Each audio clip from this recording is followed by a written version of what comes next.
டோடோ TV.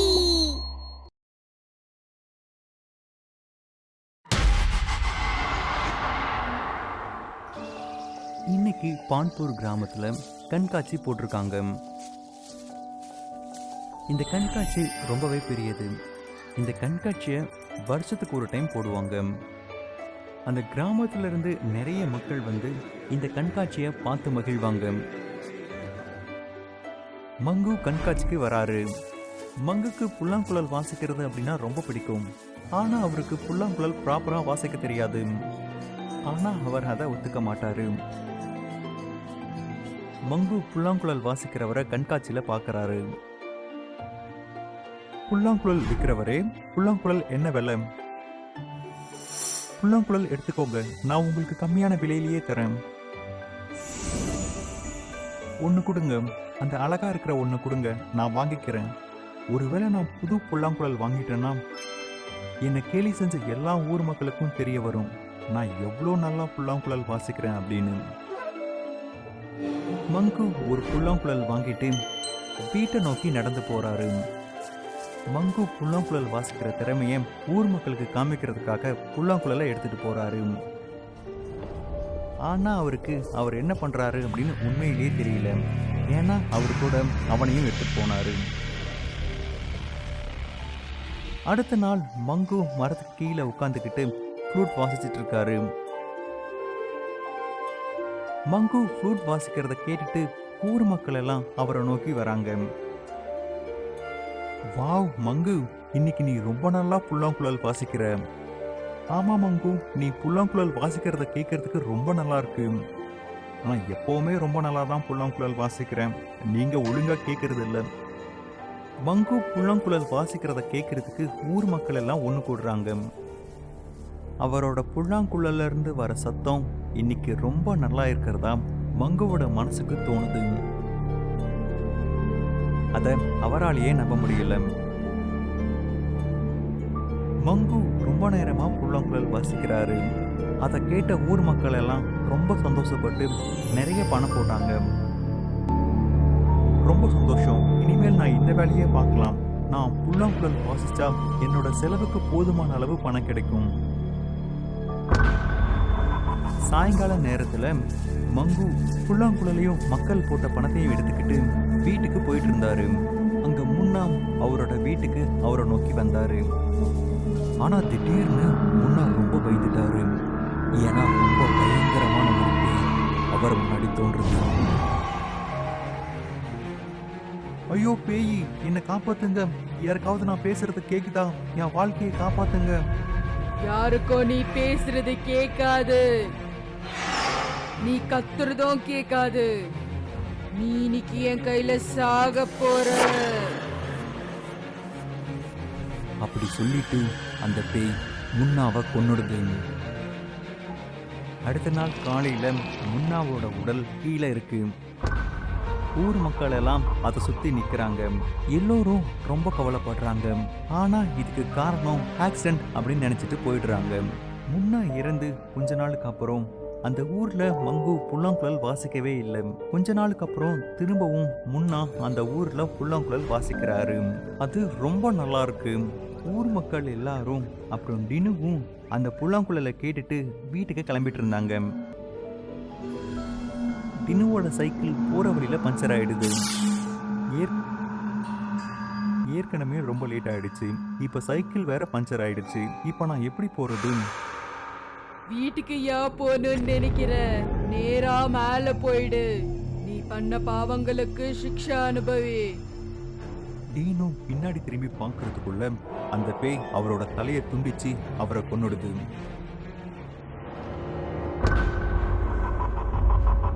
அப்புறம் கொஞ்ச நாளுக்கு அப்புறம் அந்த ஊர் மக்கள் எல்லாம் திரும்பவும் அவரோட புல்லாங்குழல் வாசிக்கிற திறமையில மூழ்கி போயிடு. எப்போ நான் இந்த புல்லாங்குழலை கண்காட்சியில இருந்து வாங்கினோ, நான் இந்த புல்லாங்குழல் வாசிச்சு ரொம்பவே அதிகமா சம்பாதிக்கிறேன். ஆனா கொஞ்ச நாளுக்குள்ளவே இந்த ஊர்ல 2 பேர் இறந்து போயிட்டாங்க. அதனால என்னால புல்லாங்குழல் வாசிக்கவே முடியல. ஆனா நான் எனக்கு ரொம்பவே அதிகமா சம்பாதிச்சிட்டேன். மங்கு தன்னோட வீட்டை நோக்கி போனாரு. அங்க அரியா அவரோட வீட்டு கதவை திறந்து அவரோட வீட்டுல இருந்து வெளியே வந்து கொஞ்ச தூரம் நடந்து போனாரு. ஐயோ, என்னாச்சு நம்ம ஊருக்கு? திடீர்னு நம்ம ஊர்ல இருக்கிற 3 பேர் இறந்து போயிட்டாங்க. என்னாச்சுன்னு ஒண்ணுமே புரிஞ்சுக்க முடியலையே. என்னாலையும் எதுவும் புரிஞ்சுக்க முடியல. வினய் அண்ணா, நீங்க என்ன சொல்றீங்க? இந்த 3 பேர் சாவுலையும் ஒரு ஒற்றுமை இருக்கு. இவங்க இருந்த 3 நாளுமே மங்கு புல்லாங்குழல் வாசிச்சிருக்காரு. மங்குவோட புல்லாங்குழல் இசைய 3 பேரும் கேட்டிருக்காங்க. ஆனா இறந்தவங்களுக்கும் இதுக்கும் என்ன சம்பந்தம்? ஆமா, கண்டிப்பா இதுக்கும் அதுக்கும் சம்பந்தம் இருக்கு. அப்போ திடீர்னு மங்குவோட கையில இருந்து புல்லாங்குழல் கீழே விழுந்துருது. உடனே தானா புல்லாங்குழல் காத்துல பறக்குது. அந்த புல்லாங்குழல்ல இருந்து ஒரு பேய் வருது. சரியா சொன்ன ஷைலு. அவன் ஃப்ளூட் வாசிக்கிறானிலிருந்து தான் இந்த ஊர்ல எல்லாரும் செத்துக்கிட்டு இருக்காங்க. ஏன்னா நான் தான் சாகடிச்சேன். நிறுத்த போறதில்ல, சாகடிச்சுட்டே இருப்பேன். ஆனா நீ ஏன் எங்க ஊருக்கு வந்த? இங்க என்ன பண்ணிட்டு இருக்க? நாங்க என்ன தப்பு பண்ணோம்? எல்லாரும் என்னை ஏமாத்துனவங்க தான். பெண்களை ஒரு மனுஷியா மதிக்காதவன் சில நாட்களுக்கு முன்னாடி என்னையும் என்னோட புருஷ சாகடிச்சிட்டான்.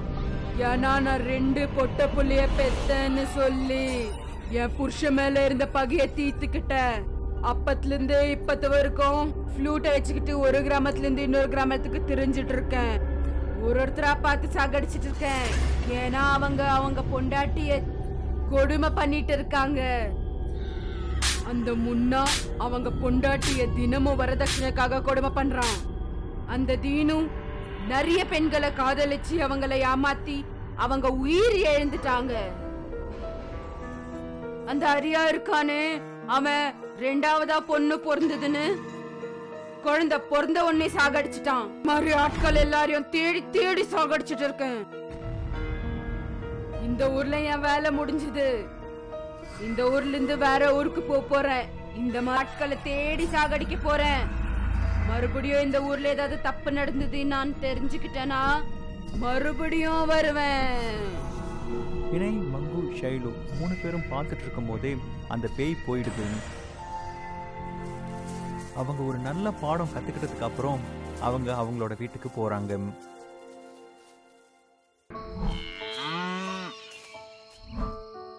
குஞ்சன் இன்னைக்கு ரொம்ப சந்தோஷமா இருந்தா. எதுக்குன்னா அவ இந்த கிராமத்துல பொண்ணு. வெளியூர்ல அவளுக்கு கவர்மெண்ட் பேங்க்ல வேலை கிடைச்சிருந்தது. அவங்க அப்பா அம்மா பேங்குக்கு பக்கத்திலேயே ஒரு வீட்ல அவளை குடி வச்சுட்டு அவங்க கிராமத்துக்கு அவங்க போயிட்டாங்க. பேங்க்ல ரிப்போர்ட் பண்ணிட்டு ரிட்டர்ன் வரும்போது ரொம்ப லேட் ஆயிடுச்சு. அவளுக்கு அது தெரியவே இல்லை. நான் முதல்ல குளிச்சிடுறேன், அப்புறமா சாப்பிட்டுட்டு தூங்குறேன். இந்த குரல் எங்க இருந்து கேக்குது? கிச்சன்ல டேப் கூட இல்லையே. ஒருவேளை பாத்ரூம்குள்ள இருந்து வருதா? உடனே அவ பாத்ரூமோட கதவை திறந்து உள்ள பார்த்தா. இந்த சத்தம் பாத்ரூம்குள்ள இருந்து இல்ல, பாத்ரூம்க்கு வெளியே இருந்து வருது. போய் பார்க்கலாமா? அவ வீட்டுக்குள்ள இருந்து வீட்டுக்கு பின்னாடி போய் பார்த்தா. அங்க பார்த்தா ஒரு ஆறு இருந்துச்சு. அப்போ அந்த ஆத்துக்கு பக்கத்துல ஒரு பொண்ணு நின்னுக்கிட்டு இருந்தா. அவ பக்கத்துல போனா. ஆனா திடீர்னு ஜோரா மழை பெஞ்சது. ரொம்ப வேகமா காத்தும் வீசுச்சு. அதனால அவ திரும்ப வீட்டுக்குள்ள போயிட்டா. ஆனா அந்த சத்தம் நிக்கவே இல்லை. அவ ரொம்ப பயந்துகிட்டு இருந்தா. அப்புறமா அவ தூங்கிட்டா. இது ஒரு 4-5 நாளா நடந்துகிட்டு இருந்துச்சு. அவளால இத தாங்கிக்கவே முடியல. அவ கூட வேலை செய்யற ஷர்மா அப்படிங்கிறவர்கிட்ட உதவி கேட்டா. ஷர்மா சார், நீங்க எவ்வளவு நாளா இங்க இருக்கீங்க? 2 வருஷமா இருக்கேன். இன்னொரு வருஷம் வேலை பார்த்துட்டு அப்புறம் ட்ரான்ஸ்ஃபர் ஆயிடுவேன். அட சூப்பர். ஆமா, நீங்க இந்த கிராமத்துல ஏதாவது ஒரு வித்தியாசமான நிகழ்வை பார்த்தீங்களா? அப்படின்னா? அதாவது ஏதாவது குரல், அப்படி இல்லைன்னா ஏதாவது நிகழ்வு. நீங்க அந்த ராத்திரி பத்தி பேசிக்கிட்டே இருக்கீங்களா? அவங்க பகல்ல தெரிய மாட்டேங்கிறாங்க, ஆனா நைட்ல தெரியறாங்க. புதுசா போஸ்டிங் ஆகுறப்போ நான் அதை பார்த்தது. இன்னைக்கு நானும் வரேன். ஒன்னா போய் அதை நம்ம பார்க்கலாம். சரி.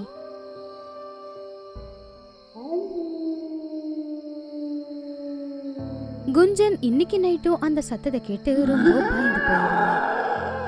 அவ யோசிச்சா இன்னைக்கு இதை எப்படியாவது கண்டுபிடிக்கணும்னு. நைட்டு ஒரு 10 மணி இருக்கும். சர்மாஜி வந்தாரு குஞ்சனோட வீட்டுக்கு. குஞ்சனும் அவருக்காக தான் காத்துக்கிட்டு இருந்தா. அதுக்கப்புறம் அவங்க 2 பேரும் ஆத்துக்கு போனாங்க. நீங்க கேட்டீங்களா? ஆமா ஆமா, நாம திரும்ப போகலாம். எனக்கு பயமா இருக்கு. சார், தினமும் இந்த சத்தத்தை கேட்டு கேட்டு நான் டயர்டா இருக்கேன். இன்னைக்கு எப்படியாவது இதுக்கு முடிவு கட்டணும். நாளைக்கு வீட்டை மாத்துறீங்க, நான் உங்களுக்கு ஹெல்ப் பண்றேன். அட சும்மா என் கூட வாங்க சார். அவங்க 2 பேரும் அவங்க பக்கத்துல போனாங்க.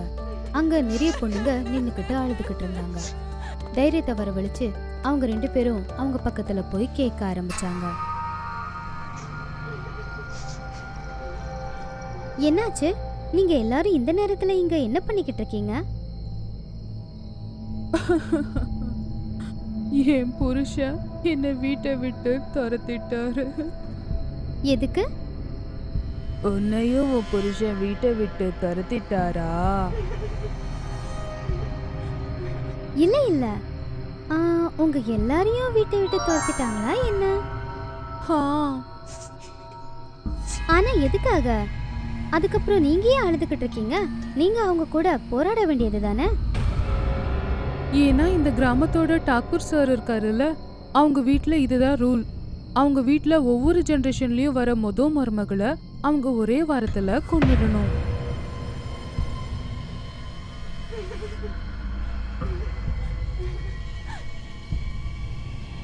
இது என்ன சம்பிரதாயம்? கொன்னுடுவாங்களா? அப்படின்னா நான் 3வது ஜெனரேஷன். இவங்க என் மாமியார், அவங்க என் மாமியாரோட மாமியார். இது என்னுடைய மருமகள், இது மருமகளோட மருமகள், அது மருமகளோட மருமகளோட மருமகள். இவ்ளோ ஜெனரேஷனும் ஒரே இடத்துல எப்படி? எங்க எல்லாரையும் தான் கொன்னுட்டாங்கல்ல. அப்படி சொன்னதும் அவங்க எல்லாரும் பேயா மாறிட்டாங்க. இப்படி சொல்லி அவங்க காத்துல பறந்துகிட்டே இவங்க 2 பேரை சுத்தி சுத்தி வந்தாங்க. இப்போ ஷர்மாவுக்கு தலையே சுத்தின மாதிரி ஆயிட்டு அவரு கீழே விழுந்துட்டாரு. கஞ்சனுக்கும் இப்போ தலை சுத்துற மாதிரி தான் இருந்துச்சு. ஆனா அவ மயக்கம் போட்டு விழல. உனக்கு தெரியுமா, இந்த சாபப்பட்ட ஆறு எங்க கண்ணீர்ல தான் உருவாச்சு. அந்த சாபம் என்னன்னா, ஒரு வாழ்ந்துகிட்டு இருக்கிற பொண்ணு எப்போ இந்த நதிக்கரைக்கு வந்து எங்க எல்லாரையும் பார்த்து பேசுறாளோ அப்போ எங்களுக்கு எங்க எதிரிங்களை அழிக்கிறதுக்கான பலம் கிடைக்கும். இந்த கிராமத்து ஜனங்களுக்கு இந்த விஷயம் தெரியும், ஆனா யாருமே இங்க வந்ததில்ல. கடைசியா நீ தான் வந்த. ஆனா நான் சாக விரும்பல. இப்பதான் உங்களுக்கு உங்க பவர் கிடைச்சிருச்சுல்ல, இப்போ நான் போலாமா? எங்க எல்லாருக்கும் முக்தி கிடைக்காம நீ இங்கிருந்து எப்படி போக முடியும்? இல்லைன்னா தினமும் நைட்டு உன்னை வந்து தொந்தரவு செய்வோம். நீ எங்க எல்லா எதிரிகளையும் கொன்னு எங்களுக்கு முக்தி கொடு. நான் என்ன செய்யணும்? அப்புறம் அதை செஞ்சதுக்கு அப்புறம் நீங்க என்ன கொன்னுட மாட்டீங்க இல்ல? நீ எங்க எல்லாருக்காகவும் கடவுளா வந்திருக்க, உன்னையே நாங்க கொல்ல போறோம். நீ டாக்கூரோட வீட்டுக்கு போய் கதவை மட்டும் திறக்க வை, மிச்சம் எல்லாத்தையும் நாங்களே பார்த்துக்கிறோம். இப்போ ஷர்மாவும் மயக்கத்துல இருந்து தெளிஞ்சாரு. ஷர்மா கஞ்சன் முன்னாடி போனாங்க. அந்த ஆன்மாக்கள் இவங்களை பின்தொடர்ந்து போச்சு. அவங்க எல்லாரும் டாக்கூரோட வீட்டுக்கு போனாங்க. குஞ்சன் டாக்கூரோட வீட்டு கதவை தட்டுனா. யாரது இந்த ராத்திரியில? டாக்கூர் சார், நான் தான். கொஞ்சம் கதவை திறங்க. டாக்கூர் கதவை திறந்தாரு. உடனே அந்த ஆன்மாக்கள் வீட்டுக்குள்ள வந்து பறக்க ஆரம்பிச்சது. எங்க இருக்காங்க இந்த வீட்டை சேர்ந்தவங்க? டாக்கூர் சாரோட குடும்பத்து ஆட்கள் வெளியே வந்தாங்க. ஹால்ல வெளியே வந்து நின்னாங்க. நீங்கள யாரு? எங்கிருந்து வந்திருக்கீங்க? நாங்க ஒவ்வொரு தலைமுறையை சேர்ந்த இந்த வீட்டோட மூத்த மருமகள்கள். உங்க கையால நாங்க செத்துருக்கோம். இப்போ நீங்க சாவ போறீங்க. இது குடும்பத்துக்கே நல்லதுதான். இப்போ பேரனோட முதல் பொண்டாட்டி வருவான், அவளையும் நீ கண்டிப்பா சமாளிக்கணும். இப்போ நாங்க முதல்ல உங்களை கவனிச்சுக்கிறோம்.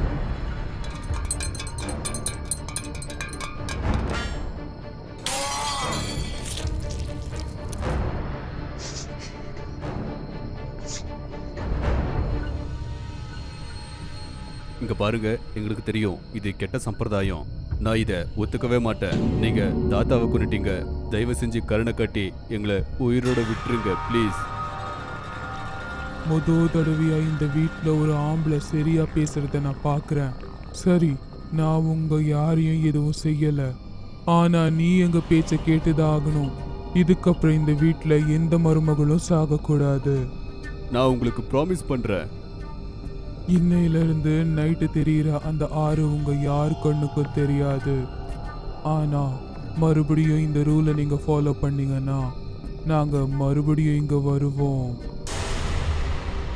இப்படி சொல்லி அந்த ஆண் மக்கள் அங்கிருந்து மறைஞ்சு போயிடுச்சு.